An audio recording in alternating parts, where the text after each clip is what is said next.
ពោះអបសកាសុជាតានៅឯអូរូបលេប្រទេសនោះក៏បានស្ដេចដណ្ដឹងហើយក៏រៀបការរៀបអាពាហ៍ពិពាហ៍ជាមួយគ្នាហើយដល់អាស្រ័យការដែលខ្លួនហ្នឹងមានប្តីនៅในទីក្រុងព្រះនសីក៏ត្រូវរើនៅទីស្នាក់អាស្រ័យដំណើរឋាននឹងឯងមកនៅជាមួយនឹងប្តីរបស់ខ្លួនហើយដល់អាស្រ័យការនៅរួមជាមួយនឹងប្តីអស់ការមិនយូរក៏បានប្រសូតនៅបុត្រមួយឈ្មោះថាយសកុមារនេះផងដែរគឺនៅទីក្រុងព្រះនសីនេះផងដែរហើយបាននិយាយអំពីភាពអស្ចារ្យរបស់យសកុមារឬក៏យសមាន10នេះការដែលមិនទាន់បានចាញ់បួសហើយក៏នៅជាក្រហមប្រផ្ទះនោះខ្លួនឯងហ្នឹងជាអ្នកមានបុណ្យបានធ្វើទៅហើយក្នុងការបុណ្យផងហើយក៏ដល់អំណាចនៃបុណ្យនោះអញ្ចឹងសេចក្តីសុខរបស់យសកលបុត្រហ្នឹងគឺថាបរិបូរក្រៃលែងទៅតែមែនទែនហើយអ្វីដែលពិសេសណាគឺឪពុកម្ដាយហ្នឹងបានកសាងនៅប្រាសាទ3សម្រាប់រដូវកាលនេះមួយរដូវរងារដូវត្រជាក់ហ្នឹងក៏ធ្វើប្រាសាទមួយ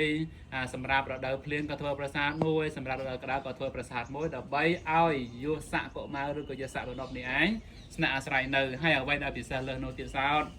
គ្មានអ្នកបម្រើដែលជាមនុស្សប្រុសដែលនៅបម្រើឬក៏ចាំបម្រើយសកុមារនេះទេគឺមានតែមនុស្សស្រីសោតតាឧទានវាចាឡើងថាលោកនេះវឹកវរណាស់លោកនេះវឹកវរណាស់ណហើយក៏បានពាក់ស្បែកជើងមាសក៏ចោទចាអំពីភាសារបស់ខ្លួនទាំងកណ្ដាលរាត្រីហ្នឹងពុទ្ធដំណើរហើយជើងនោះទៀតក៏បានឃើញបានជើងរបស់ខ្លួនក៏ដើរតាមបានជើងមកក៏ក្នុងការនោះគឺព្រះអង្គបានសម្ដែងនៅរិទ្ធគឺអត្ថាភិសង្ខាតតែរិទ្ធដើម្បីបាំងប្រយុទ្ធមិនឲ្យបៃតារបស់ប្រយុទ្ធបានឃើញទេប៉ុន្តែគឺអង្គុយចិត្តគ្នាហ្នឹងមិនតែឃើញគ្នាទេដល់អំណាចរិទ្ធរបស់ព្រះអង្គនេះឯងក្រោយមកក៏ព្រះអង្គត្រូវបានសម្ដែងពធប្រោះដល់បៃតារបស់ប្រយុទ្ធហើយទន្ទឹមនឹងនោះប្រយុទ្ធក៏បានស្ដាប់នៅពធដែលព្រះសម្មាសម្ពុទ្ធព្រះអង្គបានសម្ដែងដល់បៃតារបស់ខ្លួនឯងផងដែរបន្តអំពីចប់នៅពធទេសនាដែលព្រះសម្មាសម្ពុទ្ធព្រះអង្គទ្រតាសម្ដែងហើយបេតាប្រយុទ្ធបានសម្រេចសោតាបត្តផលអាប្រយុទ្ធខ្លួនឯងគឺបានសម្រេចរហូតទៅដល់ព្រះអរហន្តផងដែរសូមអនុមោទនាព្រះតាព្រះផលហ្នឹងបានកើតឡើងដល់បុគ្គលទាំងពីររូបនេះហើយព្រះអង្គក៏នឹងសាររត់ចេញទៅឲ្យប្រយុទ្ធឃើញបេតារបស់ខ្លួនឯងហើយបេតារបស់ប្រយុទ្ធក៏បានឃើញប្រយុទ្ធព្រះអង្គក៏ទ្រង់ត្រាស់សួរថាមនីកហបតីបទរបស់អ្នកជាបុគ្គលអាសវៈព្រមមិនអាសវៈហើយតើសំគួរដែលប្រព្រឹត្តទៅដើម្បីជាអ្នកគ្រប់គ្រងផ្ទះទៀតដែរ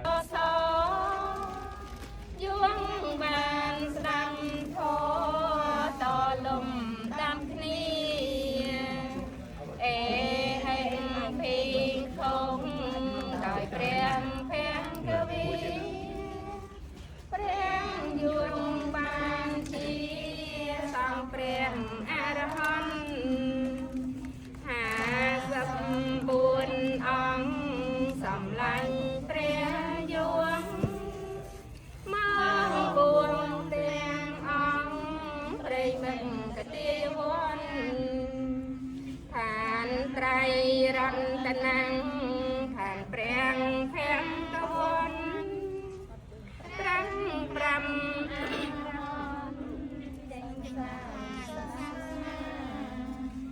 ខ្ញុំសូមបងគុំ